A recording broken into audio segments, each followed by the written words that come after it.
How to log into Arab National Bank mobile banking account. Hi everyone, this is Alana from Create Login and Delete. Let's jump right into the video. First, tap open the Arab National Bank mobile banking app, also known as the ANB mobile app.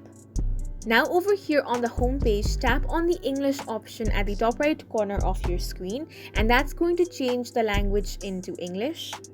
Now from here, tap on the sign in button. Over here on the login section, type your username, then type in your password. Now, if you want to save your credentials and don't want to enter them again and again, you can check the Remember Me box.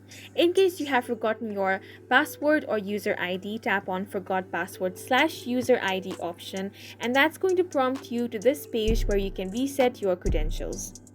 Now, once you have entered all the details, tap on the sign in button, and once you do, you will successfully log into your Arab National Bank mobile banking account. And that's it for this video. We hope you guys found it helpful. Please make sure to hit the like button and subscribe for more videos like this.